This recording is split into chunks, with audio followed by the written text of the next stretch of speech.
கனிவின் கரம் Christian Tamil viewers அனைவருக்கும் இயேசுவின் நாமத்தினாலே அன்பின் வாழ்த்துக்கள். 103ஆம் சங்கீதம். என் ஆத்துமாவே கர்த்தரை ஸ்தோத்திரி, என் முழு உள்ளமே அவருடைய பரிசுத்த நாமத்தை ஸ்தோத்தரி. என் ஆத்துமாவே கர்த்தரை ஸ்தோத்தரி, அவர் செய்த சகல உபகாரங்களையும் மறவாதே.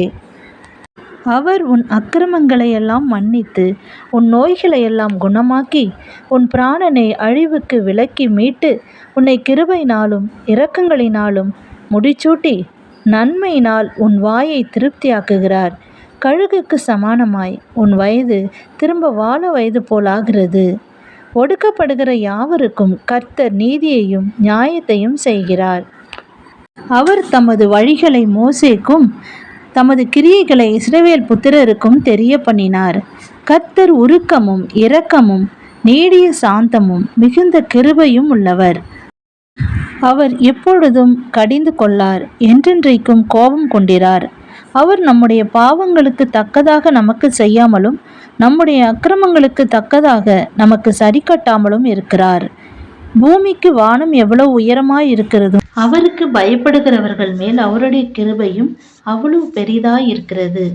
மேற்குக்கும் கிழக்குக்கும் எவ்வளவு தூரமோ அவ்வளவு தூரமாய் அவர் நம்முடைய பாவங்களை நம்மை விட்டு விலக்கினார்.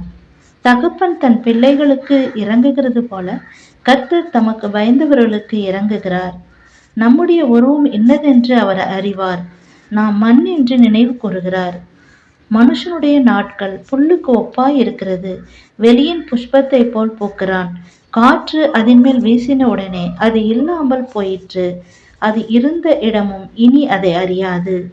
கர்த்தருடைய கிருபையோ அவருக்கு பயந்தவர்கள் மேலும் அவருடைய நீதி அவர்கள் பிள்ளைகளுடைய பிள்ளைகள் மேலும் அனாதியாய் என்றென்றைக்கும் உள்ளது.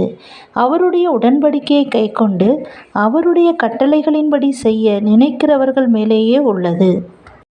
கர்த்தர் வானங்களில் தமது சிங்காசனத்தை ஸ்தாபித்திருக்கிறார். அவருடைய ராஜரீகம் சர்வத்தையும் ஆளுகிறது. கர்த்தருடைய வார்த்தையை கேட்டு அவருடைய வசனத்தின்படி செய்கிற பலத்த சௌரியவான்களாகிய அவருடைய தூதர்களே, அவரை ஸ்தோத்தரியுங்கள். கர்த்தருக்கு பிரியமானதை செய்து அவர் பணிவிடைக்காரராய் இருக்கிற அவருடைய சர்வ சேனைகளே, அவரை ஸ்தோத்தரியுங்கள்.